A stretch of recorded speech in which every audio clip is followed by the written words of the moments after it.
Spanning more than 100 square miles, Liberty Hill ISD is the third fastest growing school district in Williamson County, with more than 10,000 students, 1,300 employees, and 11 campuses.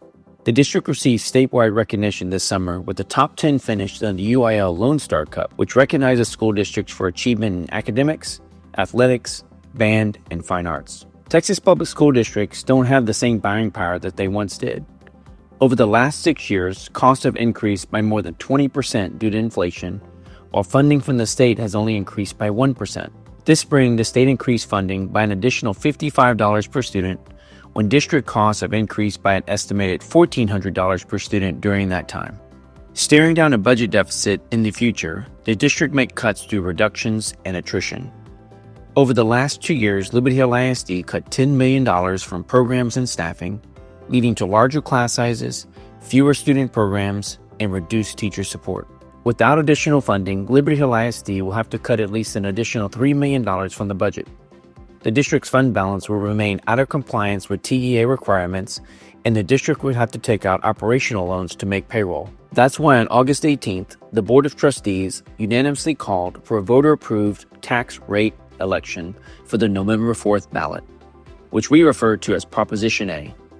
If approved by voters, Prop A would fund $10.7 million in new revenue for the 25-26 school year and additional funding in the following years.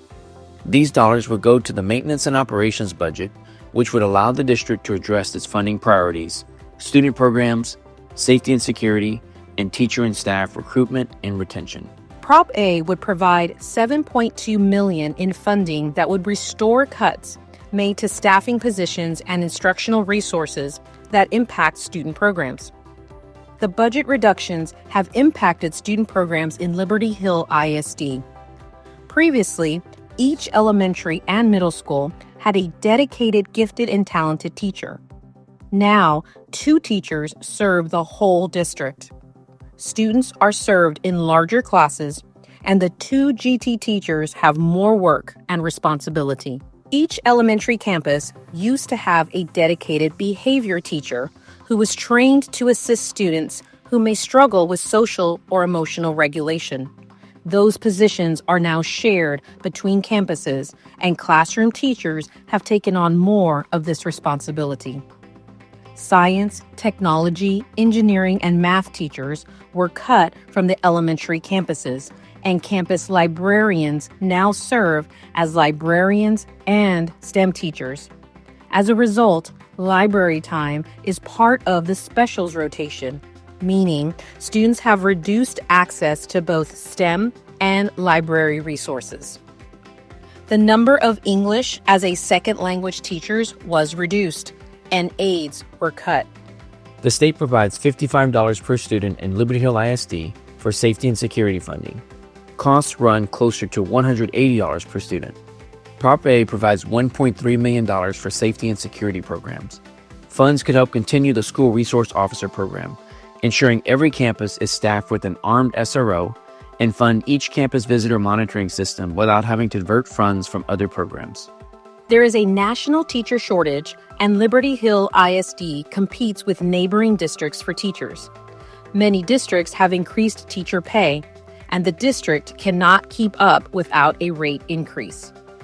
Prop A would provide $2.2 million in funding for staff salary raises and adjustments.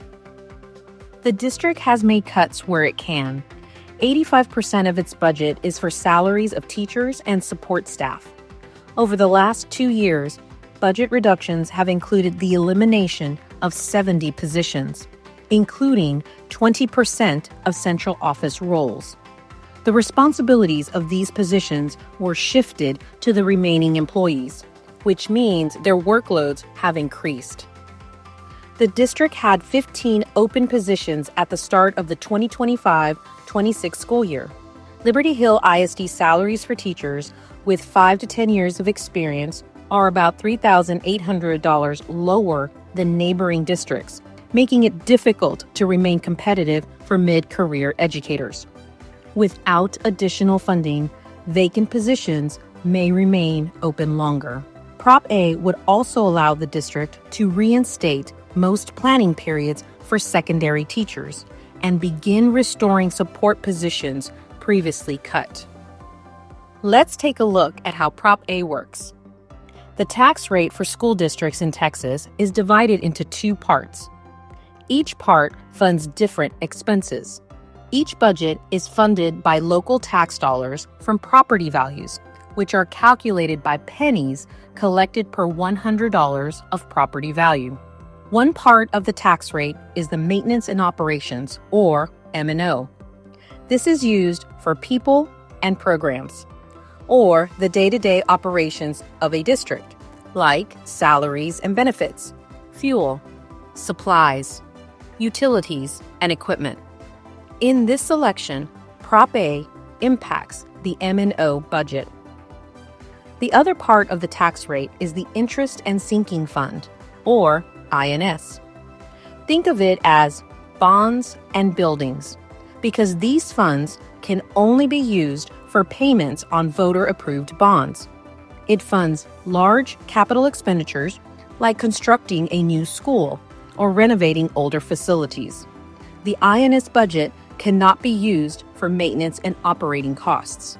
School districts are required by law to seek voter approval to raise their M&O tax rate above a prescribed amount.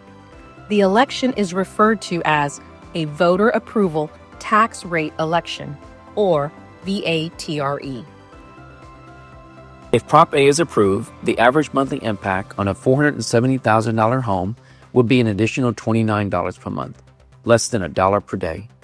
Prop A could provide $10.7 million in new funding for the current fiscal year and additional funding in following years. This estimated impact includes the most recent compression and assumes the additional $40,000 homestead exemption is approved by voters in November. The combination of compression and the $140,000 homestead exemption would cut property taxes for a homesteaded property. This would take effect in January 2026. Homeowners 65 years and older are not impacted by Prop A. The community will also be voting on an additional homestead exemption on the November ballot, which would give those 65 years of age and older a $200,000 homestead exemption on school property taxes. They may even see a decrease to their school district taxes, but it would not exceed the frozen amount established when their exemption was granted, unless an addition or renovation was made to their home. Check your most recent notice of assessed value change to see if you will be impacted, or contact your local appraisal district for more information. Liberty Hill ISD has been recognized for its financial stewardship. It earned a superior rating in the School Financial Integrity Rating System of Texas for the last 8 years, which is the highest rating a district can receive. The district has also earned the Award of Merit for Purchasing for the last 5 years. Early voting is October 20th through the 31st. Election Day is November 4th. More information on Prop A is available on the district's website at lhvotes.com. And remember, go vote!